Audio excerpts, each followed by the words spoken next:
তো এখন আমরা একটা অন্য জিনিস পড়বো, একদম নতুন একটা জিনিস, সেটাকে আমরা বলি বিভাজ্যতার নিয়ম। বিভাজ্যতার নিয়ম।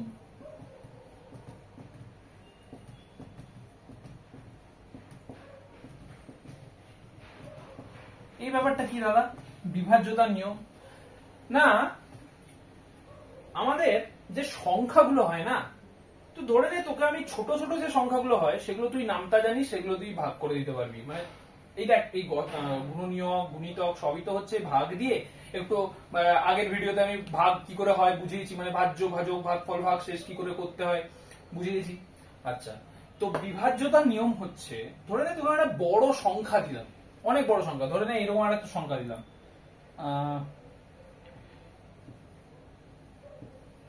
এটা একটা সংখ্যা দিলাম তোকে, দিয়ে তোকে বললাম যে হ্যাঁ রে, এটা কি 4 দ্বারা বিভাজ্য? তুই কি এটা দেখে বলতে পারবি এটা 4 দ্বারা বিভাজ্য কি বিভাজ্য না? বলতে পারবি না। তোকে ভাগ করতে হবে 4 দিয়ে, প্রথমে 4 দিয়ে ভাগ করতে হবে। ভাগ করলে কি হবে, 4 দুগুণে 8, কেটে গেল, তাহলে নামলো 5, তাহলে এলো 4 একে 4, তাহলে এলো 1, ওখান থেকে এলো 2 12, তাহলে 4 3 12, তারপর এটাও কেটে গেল, দিয়ে আসলো 3 এসে তারপর 0, তাহলে এখানে এলো 34, 4 8 32, এ 2 ভাগশেষ, আর কিছু নাই, তাহলে 2 ভাগশেষ। তার মানে এটা 4 দ্বারা বিভাজ্য নয়। কিন্তু সেটা করতে গিয়ে তোকে কত টাইম দেখতে হলো, অনেক একটা বড় ভাগ করতে হলো, সেই ভাগফল আনতে হলো, দেখে দেখে তারপরে তুই করলি। কিন্তু যদি তুই একটা নিয়ম পেয়ে যাস যে এই এই সংখ্যাগুলো হলেই, এই এই কন্ডিশন মানলেই, এই এই শর্ত হলেই সেটা 4 দ্বারা বিভাজ্য হবে, তাহলে তোর কাছে ব্যাপারটা সহজ হয়ে যাবে। হবে কি হবে না? মানে আমি বলতে চাইছি, ধরে নে তোকে আমি একটা নিয়ম বলে দিলাম যে এই নিয়মে ফেললেই তুই বুঝে যাবি যে এই কোন একটা সংখ্যা এই সংখ্যা দ্বারা ভাগ করা যায় কি যায় না, তাহলে তোর কাছে ব্যাপারটা সহজ হবে। তো সেই জিনিসগুলো আমরা যেখানে শিখি, সেই জিনিসগুলোকে বলে বিভাজ্যতার নিয়ম। মানে কোন একটা সংখ্যা দ্বারা বিভাজ্যতার নিয়ম মানে কোন একটা সংখ্যা নিয়ে দেখ, ভালো করে বোঝায় তাহলে বুঝতে পারবি, এক্সাম্পল দিয়ে দিয়ে বোঝায়। তো বিভাজ্যতার নিয়মে আমরা প্রথমেই যেটা শিখবো সেটা হচ্ছে, 1 দ্বারা বিভাজ্য তো সবাই জানে, 1 দ্বারা তো সবকিছু বিভাজ্য জানিস, তাহলে প্রথমেই হয়ে যাবে 2 দ্বারা বিভাজ্যতার নিয়ম। কি হবে? 2 দ্বারা বিভাজ্যতার নিয়ম। 2 হচ্ছে অনেক ছোট একটা সংখ্যা, তাহলে 2 দ্বারা বিভাজ্যতার নিয়ম মানে কোন কোন সংখ্যা 2 দ্বারা ভাগ করলে ভাগশেষে 0 আসবে, এটা আমার কথা। কোন সংখ্যাকে 2 দিয়ে ভাগ করলে ভাগশেষ 0 আসবে। ভাগ করে মিলে যাওয়া মানে কি, মানে ভাগশেষ 0, তাই তো? তো সেটাই হচ্ছে 2 দ্বারা বিভাজ্যতার নিয়ম। তো এই যে সংখ্যাগুলো সেই সংখ্যাগুলোকে 2 দ্বারা ভাগ করলে ভাগশেষ 0 আসবে, তার একটা নিয়ম আছে। কি নিয়ম আছে? না, যত বড়ই সংখ্যা হয়ে যাক না কেন, কোন সংখ্যার শেষে মানে এককের অঙ্কে, একক মানে জানিস তো, এককের অঙ্ক মানে জানিস? এককের অঙ্ক মানে হচ্ছে, ধরে না আমি একটা সংখ্যা লিখলাম 562 লিখলাম, তাহলে এটা কি 2টা কি, এখানে 2টা হচ্ছে একক। এটাকে 6টাকে কি বলে, 6টা হচ্ছে দশক, মানে 10-এর ঘরে। 5টা কি, 5টা হচ্ছে শতক, মানে 100-র ঘরে। এরকম করে কি কি হয় জানিস? এটা একক, দশক, শতক, হাজার, জানিস এটা? ধরে না আমি এটা একবার দেখ লিখে দিচ্ছি, একক থেকে শুরু হবে সংখ্যা, দশক, শতক,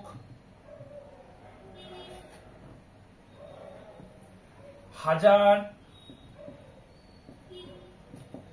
অযুত, লক্ষ, নিযুত,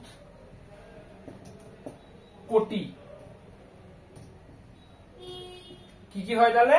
একক, দশক, শতক, হাজার, অযুত, লক্ষ, নিযুত, কোটি। তাহলে তোকে আমি যদি বলি 7212, তুই কি করে লিখবি? 7000, তাহলে হাজারের ঘরে 7, 200 শতকের ঘরে 2, 12। বুঝতে পেরেছিস? এরকম করে হয়। তাহলে আমি যদি এটাকে তোকে ভাঙতে বলি, তুই ভাঙতে পারবি? কি করে ভাঙতে পারবি? না দেখ, 7000 ভাঙছি, ভাঙাটা অন্য কালারে দেখাই, ভাঙাটা অন্য কালারে দেখাই না। 7000 প্লাস 200 প্লাস 10 প্লাস 2, এটাকে এবার যোগ কর তো কি আসে দেখ, যোগ কর, যোগ তো সবাই পারিস। দেখ 2 এখানে আসবে, এখানে 1 আসবে, এখানে 2 আসবে, এখানে 7 আসবে, তাই তো? 7212 এটাই আমি লিখেছি না, এটা আমি লিখেছি না? তাহলে 7212। এবার এইখানে একটা কনসেপ্ট আসে, এটা যখন পড়াচ্ছি তখন ভালো করে বুঝিয়েই দিই তোদের। দুটো রকমের মান হয় কোন একটা সংখ্যাতে। দেখ এই টোটালটা একটা সংখ্যা, আর এগুলোকে বলে অঙ্ক। মানে আমি যদি তোকে বলি যে 7212 এককের ঘরের অঙ্ক কি, তোকে বলতে হবে 2। তোকে যদি আমি বলি যে 7212 শতকের ঘরের অঙ্ক কি, তখনও বলতে হবে 2। তোকে যদি বলি 7212 হাজারের ঘরের অঙ্ক কি, তোকে বলতে হবে 7। ঠিক আছে? তাহলে এখানে দু রকমের মান হয়। একটা মানকে বলে প্রকৃত মান। কি বলে? প্রকৃত মান। আর একটা মানকে বলে স্থানীয় মান। কি বলে? স্থানীয় মান। প্রকৃত মান আর স্থানীয় মান। স্থানীয় মান কোনটা আর প্রকৃত মান কোনটা? না ধরে নে তোকে যদি আমি একটা সংখ্যা বলে দিই, এই সংখ্যাটা এখন মুছে দিই, অন্য একটা সংখ্যা লিখি। এই সংখ্যাটা এখন পুরনো হয়ে গেছে, অন্য একটা সংখ্যা লিখি। অন্য কি সংখ্যা লিখবো? না সংখ্যা লিখবো, ধরে নে, বল কিছু একটা সংখ্যা, ধর 8414, এই সংখ্যাটা লিখলাম। তাহলে তোকে যদি আমি বলি যে এই সংখ্যাটাতে 4-এর প্রকৃত মান কত আর স্থানীয় মান কত, তোকে তখন দেখতে হবে প্রকৃত মানটা হয় সেই অঙ্কটা যেটা, সেটাই তার প্রকৃত মান, মানে 4। ঠিক আছে? ভালো করে বুঝবি, সেই অঙ্কটা যেটা সেটাই তার প্রকৃত মান। অঙ্ক কোনটাকে বলেছি? এই টোটালটা একটা সংখ্যা, তাহলে এইগুলো হচ্ছে এক একটা অঙ্ক। ঠিক আছে? তাহলে তোকে আমি কি কোশ্চেন করেছি? কোশ্চেন করেছি 4-এর 8414 এই সংখ্যাটিতে 4-এর প্রকৃত মান কত, স্থানীয় মান কত। প্রকৃত মান বার করার জন্য কিছুই করতে হবে না, তোকে এই 4টাই এখানে লিখে দিতে হবে। ঠিক আছে? কিন্তু তোকে যদি আমি বলি, ধর আমি একটু 8416 নিচ্ছি, নাহলে গুলিয়ে যাবে, 4 এখানেও আছে, এখানেও আছে, 8416। ঠিক আছে? তাহলে তোর প্রকৃত মান হলো, প্রকৃত মানের সংখ্যাটাই তুই লিখে দিবি।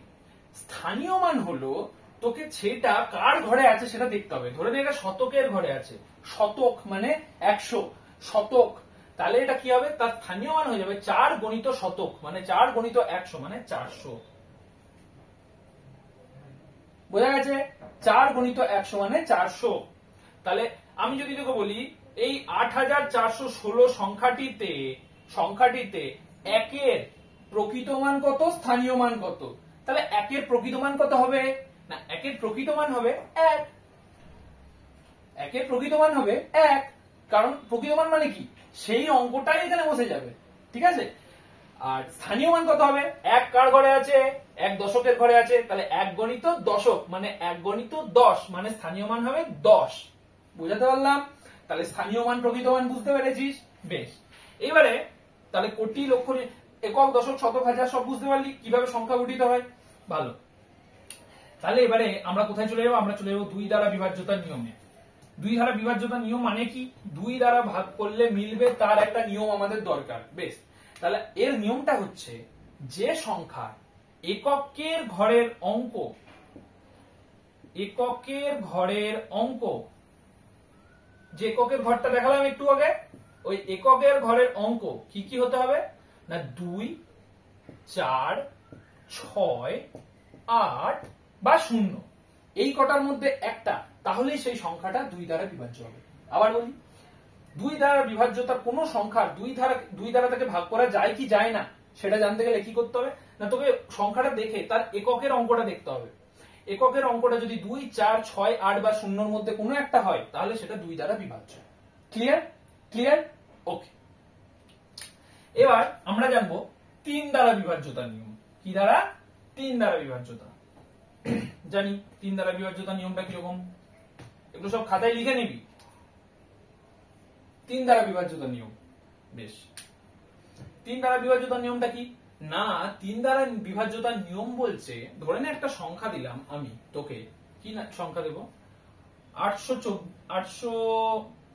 কত বলবো? 802 না 811 না হ্যাঁ 813 তোকে বলেছি এটা 3 দ্বারা বিভাজ্য কিনা বল। তখন তোকে দেখতে হবে, কি দেখতে হবে জানিস? 3 দ্বারা বিভাজ্যতার নিয়ম হলো কোন সংখ্যা 3 দ্বারা বিভাজ্য কিনা সেটা জানতে গেলে সেই সংখ্যার অঙ্কগুলোকে তোকে যোগ করতে হবে। যোগ করে দেখতে হবে যোগফলটা 3 দ্বারা ভাগ করা যাচ্ছে কিনা। যদি যোগফলটা 3 দ্বারা ভাগ করা যায় তাহলে সংখ্যাটা 3 দ্বারা ভাগ করা যাবে। ক্লিয়ার? ভালো করে বোঝাই দেখ। ধরে নে এটা একটা সংখ্যা, সংখ্যার অঙ্ক কোনগুলো বলেছি? 813। এই সংখ্যাটার অঙ্ক কোনগুলো বলেছি একটু আগে বুঝিয়েছি। এই 8 একটা অঙ্ক, 1 একটা অঙ্ক, 3 একটা অঙ্ক। ঠিক আছে?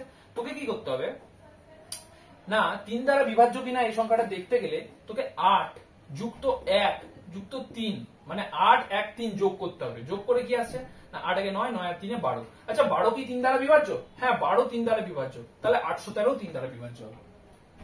বুঝতে পেরেছিস? আবার একটা বড় সংখ্যা নে, ধর 1416। তোকে এটা জানতে হবে 1416 3 দ্বারা বিভাজ্য কি বিভাজ্য না।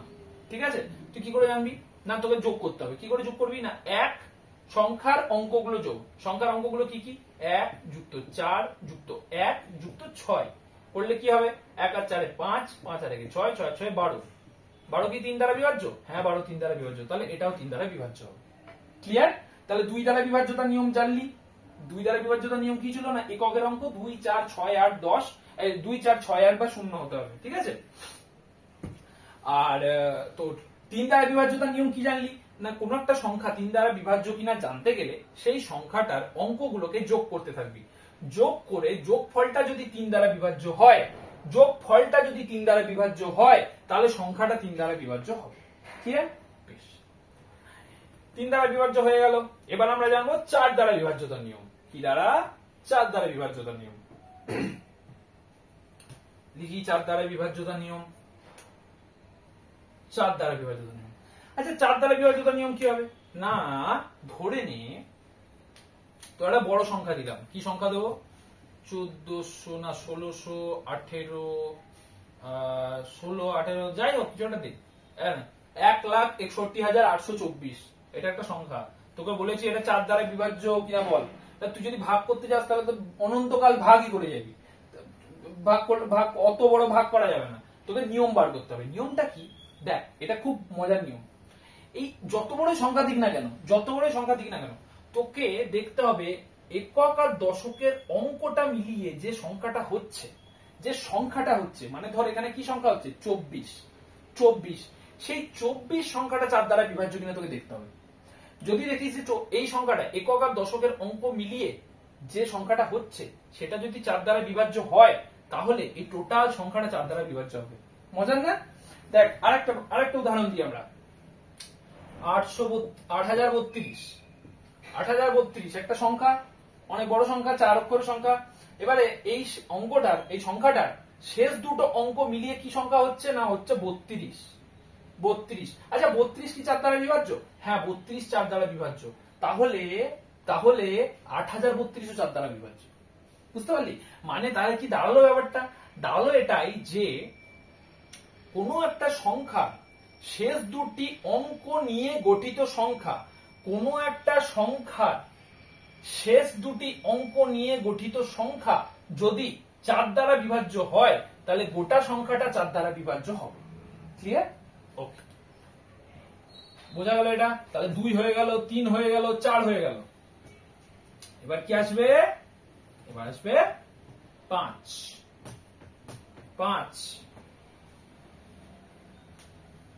5 দ্বারা বিভাজ্যতার নিয়ম।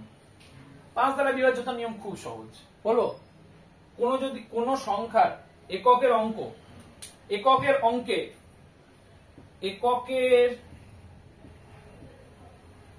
অঙ্কে যদি 0 বা 5 থাকে, কি থাকে? 0 বা 5 থাকে, তাহলেই সেটা 5 দ্বারা বিভাজ্য। সহজ না? ধরে ভেবে নে একবার, ধরে নে 80 শেষে কি আছে? 0, তাহলে হ্যাঁ 5 দ্বারা বিভাজ্য। ধরে নে 75 75 শেষে কি আছে 5 আছে, 0 বা 5 আছে, 5 ইউনিট ডিজিটে এককের অঙ্কে আছে 5, তাহলে এককের অঙ্কে যদি 5 থাকে তাহলে সেটা 5 দ্বারা বিভাজ্য। ঠিক আছে, এটা খুব সহজ ছিল। ওকে, এবারে কি আসবে, 2 হয়ে গেল, 3 হয়ে গেল, 4 হয়ে গেল, 5 হয়ে গেল, এবার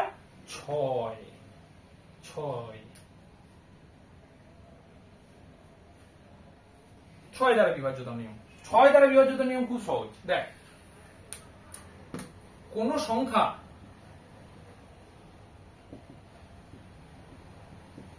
সংখ্যা যদি 2 এবং 3 দ্বারা বিভাজ্য হয়,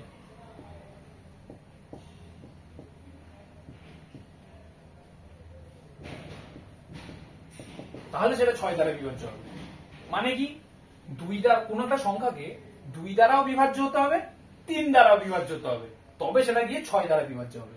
তাহলে 2 দ্বারা বিভাজ্যতার নিয়ম তো তোরা জানিস, যে ইউনিট এককের অঙ্কে 2, 4, 6 এসব থাকতে হবে, 8, 0 থাকতে হবে। 3 দ্বারা বিভাজ্যতার নিয়ম তোরা জানিস, যে কোন একটা সংখ্যা দিয়ে দেবে, তার অঙ্কগুলোকে যোগ করে করে দেখতে হবে সেই যোগফলটা 3 দ্বারা বিভাজ্য হচ্ছে কিনা। যদি 3 দ্বারা বিভাজ্য হয় তাহলে সেই সংখ্যাটা 3 দ্বারা বিভাজ্য। তাহলে 2 দ্বারা বিভাজ্যতার নিয়ম জানিস, 3 দ্বারা বিভাজ্যতার নিয়ম জানিস, তাহলে 2 এবং 3 দ্বারা, ধরে নে কোনো একটা সংখ্যা 2 দ্বারা বিভাজ্য হচ্ছে কিন্তু 3 দ্বারা বিভাজ্য হচ্ছে না, তাহলে কিন্তু সেটা 6 দ্বারা বিভাজ্য হবে না। বা 2 দ্বারা বিভাজ্য হচ্ছে না, 3 দ্বারা বিভাজ্য হচ্ছে, তাহলেও কিন্তু 6 দ্বারা বিভাজ্য হবে না। কি হতে হবে না, 2 দ্বারাও বিভাজ্য হতে হবে, 3 দ্বারাও বিভাজ্য হতে হবে, তবে সেটা 6 দ্বারা বিভাজ্য হবে। ক্লিয়ার? তাহলে 2 দ্বারা বিভাজ্য হবে এবং 3 দ্বারা বিভাজ্য হবে, তবে সেটা 6 দ্বারা বিভাজ্য হবে। হয়ে গেল। তাহলে 6 দ্বারা বিভাজ্যতার নিয়ম পড়ে ফেললি। 7টা না একটু ক্রিটিক্যাল, 7টা আমি এখন বোঝাবো না, 7টা শেষে বোঝাবো। ঠিক আছে, 7টা শেষে বোঝাবো। 8টা বোঝাই, 8টা বোঝাই। 8টা কি দেখি, 8টা কি? আচ্ছা, 4-এ আমি কি বলেছিলাম মনে আছে? 4-এ কি বলেছিলাম? 4 দ্বারা বিভাজ্যতা নিয়ম। না, কোন একটা বড় সংখ্যা দিয়ে দিলে তার শেষ দুটো অঙ্ক নিয়ে যে সংখ্যাটা গঠন করা হচ্ছে সেই বলে দিয়েছিলাম 8032, মনে আছে? শেষ দুটো অঙ্ক মানে 3 আর 2 মিলে গঠিত হচ্ছে 32, 32 4 দ্বারা বিভাজ্য হচ্ছে, তাহলে সংখ্যাটা 4 দ্বারা বিভাজ্য, 4 দ্বারা বিভাজ্য হবে। আচ্ছা, তাহলে 8 দ্বারা বিভাজ্যতে কি হবে? 8 দ্বারা বিভাজ্য অনেকটা ওরকম, কিন্তু গোটাটা নয়। ধরে নে তোরা সংখ্যা বললাম 1 6 2 6 2, তোকে যদি এটা দেখতে হয় যে 8 দ্বারা বিভাজ্য কিনা, তখন তোকে কি করতে হবে না, তোকে দেখতে হবে এই 4-এর সময় কি ছিল, 4-এর সময় দেখছিলাম শেষ দুটো অঙ্ক নিয়ে গঠিত সংখ্যাটা 4 দ্বারা বিভাজ্য কিনা। এখানে দেখতে হবে 8 দ্বারা বিভাজ্য, দেখতে হবে শেষ 3টে অঙ্ক নিয়ে গঠিত সংখ্যাটা 8 দ্বারা বিভাজ্য কিনা। দেখ, 262 হচ্ছে 1 6 2 6 2, মানে 16262 সংখ্যাটায় যদি শেষ 3টে অঙ্ক নিয়ে গঠিত সংখ্যা বলিস তাহলে হয় 262। আচ্ছা, তোকে দেখতে হবে 262 8 দ্বারা বিভাজ্য কিনা। এটা একটু বড় ভাগ করতে হবে, বড় সংখ্যা যাচ্ছে তো, তাহলে একটু বড় ভাগ করতে হবে। তাহলে 8 3 24, 2 22, 8 22 দিয়ে ভাগ যায় না, তাহলে এই সংখ্যাটা, এই টোটাল সংখ্যাটা 8 দ্বারা বিভাজ্য নয়। ঠিক আছে, তাহলে ধরে নে আর কি ধরে নিবি, 472, 472 8 দ্বারা বিভাজ্য। শেষ 3টে সংখ্যা দ্বারা গঠিত, শেষ 3টে অঙ্ক দ্বারা গঠিত সংখ্যা এখানে 472ই হবে। তাহলে তোকে দেখতে হবে 472 8 দ্বারা ভাগ করা যায় কিনা। 8 দ্বারা বিভাজ্যতাটা বড় বড় সংখ্যার ক্ষেত্রে ইউজ হয়। যদি 3 অঙ্কের অবধি সংখ্যা হয় তাহলে তোকে সেই ভাগ করেই দেখতে হচ্ছে। বুঝতে পারলি? তাহলে কোন একটা বড় সংখ্যা দিলে, ধরে নে 20,000 বা 2,03,32 বা 20,332, তোকে বললো 20,332, তখন তুই কি দেখবি না 332 8 দ্বারা বিভাজ্য যাচ্ছে কিনা, 332 8 দ্বারা বিভাজ্য যাচ্ছে কিনা। তাহলে দেখ 8 4 32, 1 12, না 8 দ্বারা বিভাজ্য যাচ্ছে না, তাহলে এই সংখ্যাটা 8 দ্বারা বিভাজ্য নয়। ঠিক আছে, তাহলে তোকে দেখতে হবে যে শেষ 3টে অঙ্ক দ্বারা গঠিত সংখ্যাটা, শেষ 3টে অঙ্ক দ্বারা গঠিত সংখ্যাটা 8 দ্বারা বিভাজ্য কিনা। ঠিক আছে, হয়ে গেল। এবার আমরা যাব 9 দ্বারা বিভাজ্যতে। কোথায় যাব? 9 দ্বারা বিভাজ্যতে।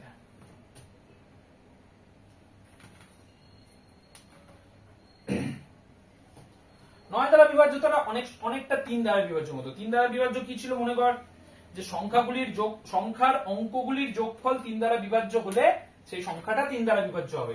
মানে আমরা বলেছিলাম যে ধরে নে কি বলেছিলাম, 115 বলি না, কত বলবো, 100, 1 1 2 2 2 6, তাহলে 114। 114 3 দ্বারা বিভাজ্য কিনা আমরা ভেবেছিলাম। কি করে ভেবেছিলাম? করছিলাম কি 1 প্লাস 1 প্লাস 4 এর অঙ্কগুলোকে যোগ করছিলাম, যোগ করে পেয়েছি 6। 6 কি 3 দ্বারা বিভাজ্য? হ্যাঁ, 6 3 দ্বারা বিভাজ্য, তাহলে 114 3 দ্বারা বিভাজ্য, এরকম করছিলাম। 9 দ্বারা বিভাজ্যটা সেম। কি করব না, ধরেন একটা সংখ্যা বল, সংখ্যাটা ধর আমি বললাম 81। 81 সংখ্যাটার অঙ্কগুলোকে যোগ করবি। অঙ্কগুলো কি কি? 8 প্লাস 1 করলে কত হবে? 9। এই 9 কি 9 দ্বারা বিভাজ্য? হ্যাঁ, 9 1 কে 9, তাহলে এটা যোগফলটা 9 দ্বারা বিভাজ্য হচ্ছে, তাহলে সংখ্যাটাও 9 দ্বারা বিভাজ্য হবে। বুঝতে পেরেছিস? তোকে ধর বললাম আমি 729 729 যোগ কর, 729 অঙ্কগুলো যোগ কর, তাহলে কি আসবে? 7 প্লাস 2 প্লাস 9, তো 7 প্লাস 2 প্লাস 9 মানে 7 আর 2 9, 9 আর 9 যোগ করলে 18। আচ্ছা, 18 9 দিয়ে ভাগ করা যায়? হ্যাঁ যায়, 9 দুগুণে 18, তাহলে এই 729 ও 9 দ্বারা ভাগ করা যাবে, মানে 729 ও 9 দ্বারা বিভাজ্য। তাহলে কি দাঁড়ালো? কোন সংখ্যার অঙ্কগুলির যোগফল 9 দ্বারা বিভাজ্য হলে সেই সংখ্যাটিও 9 দ্বারা বিভাজ্য হবে। 3 মতোই, 3 কি ছিল? কোন সংখ্যার অঙ্কগুলির যোগফল 3 দ্বারা বিভাজ্য হলে সংখ্যাটি 3 দ্বারা বিভাজ্য হবে, সেরকমই। তাহলে তোরা 9 অবধি শিখে গেলি, 9 অবধি শিখে গেলি। এবার আসবে 10। 10টা তো সব থেকে কঠিন, বুঝলি? 10 দ্বারা বিভাজ্যতা হচ্ছে সব থেকে কঠিন। কি করতে হবে বলতো? সব থেকে কঠিন কেন বললাম? 10 দ্বারা বিভাজ্যতার নিয়ম কি করে হবে না, যদি কোনো সংখ্যার এককের অঙ্কে মানে লাস্টে যদি শূন্য থাকে তাহলে সেটা 10 দ্বারা বিভাজ্য। খুব কঠিন না? না, নয় না? আচ্ছা, ধরে না তাহলে 20 শেষে শূন্য আছে, তাহলে 20 10 দিয়ে বিভাজ্য। ধরে 30 হবে, 520 হবে, 655 শেষে শূন্য নাই, 10 দ্বারা বিভাজ্য নয়, কিন্তু 5 দ্বারা বিভাজ্য। 5 দ্বারা বিভাজ্যতে কি ছিল?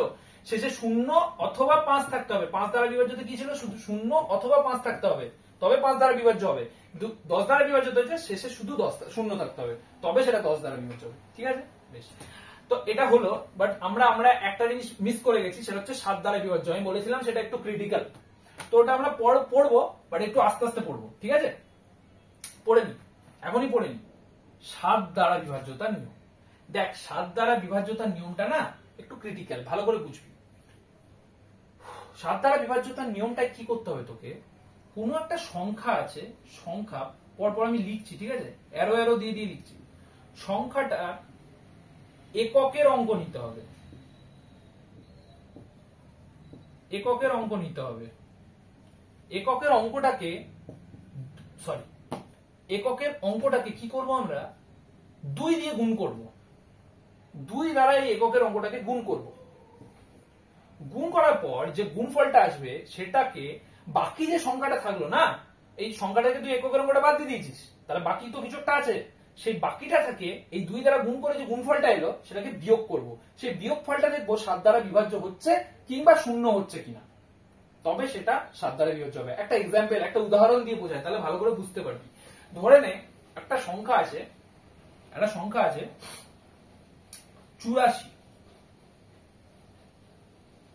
84 ছোটখাটো সংখ্যা, বড় সংখ্যা বল। বড় সংখ্যা হচ্ছে ধরে নে কত বলবো, ধরে নে 119 বল। হ্যাঁ 119। আচ্ছা 119 হ্যাঁ 119 বলবো না, 119 ছোট সংখ্যা হয়ে গেছে, একটু বড় সংখ্যা। কিউব করলে কথা,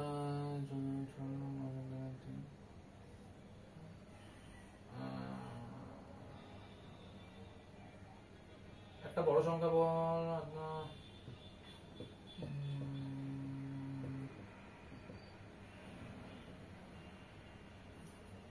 যা খুশি একটা সংখ্যা নেই, মোটামুটি 343। কি নিয়েছি? 343। আমরা দেখবো এটা 7 দ্বারা ভাগ করা যাচ্ছে কি যাচ্ছে না। আমি কি বলেছি? প্রথমে এককের অঙ্কটাকে নেব, এককের অঙ্কটাকে নেব। এককের অঙ্কটাকে 2 দিয়ে গুণ করব। 3 গুণিত 2 কত বেরোলো? 6। এই 6 যেটা বেরোলো সেটা বাকি যেটা এককের অঙ্কটা বাদ দিয়ে বাকি যেটা পড়ে থাকলো সেটা থেকে বিয়োগ করব। বাকি কি পড়ে আছে? 34 পড়ে আছে। এখানে কি বেরিয়েছে? 6 বার করলাম 28।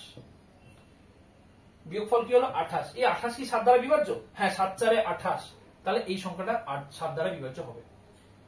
একটু ক্রিটিক্যাল এটা, বাট এরকমই নিয়মটা। কি করা যাবে, যে এককের অঙ্কটা 2 দিয়ে গুণ করব, গুণ করে একটা গুণফল এলো 6, এককের অঙ্কটা বাদ দিয়ে একটা সংখ্যা পড়ে আছে না 34, সেই 34 থেকে এটা বাদ দেবো, বাদ দিয়ে যদি আছে 7, এই যে বিয়োগফল যেটা এলো সেটা ধরে এলো 28, এবার 28টা 7 দ্বারা বিভাজ্য, তাহলে এই সংখ্যাটা গোটাটা 343, এই গোটা সংখ্যাটা 7 দ্বারা বিভাজ্য হবে, এটা একটা। আবার ধরে নে আমি যদি বলি তোকে যে 84, 84 এককের অঙ্ক কি 4, 4 কে 2 দিয়ে গুণ করলে কি হবে 8, 4 কে 2 দিয়ে গুণ করলে কি হবে 8, 8 থেকে 8 বিয়োগ করলে কত আসবে 0, তো 0 এলো, তাহলে এটাও 7 দ্বারা বিভাজ্য হবে, 7 দ্বারা বিভাজ্য হবে, মানে 84ও 7 দ্বারা বিভাজ্য হবে। মানে আমি কি বলতে চাইছি বুঝতে পারছিস? বলতে চাইছি যে এককের অঙ্কটা নেব, এককের অঙ্কটা নিয়ে 2 দিয়ে গুণ করব, গুণ করে কিছু একটা আসবে, এককের অঙ্কটা বাদ দিয়ে যে সংখ্যাটা থাকবে মেন সংখ্যা, এককের অঙ্ক বাদ দিয়ে যেটা থাকবে সেইটা থেকে এই গুণফলটাকে বিয়োগ করব, বিয়োগ করে যদি এমন কোন সংখ্যা আসে যেটা 7 দ্বারা বিভাজ্য হয়, অথবা যদি 0 আসে, তাহলে এই টোটাল সংখ্যাটা 7 দ্বারা বিভাজ্য হবে। ক্লিয়ার?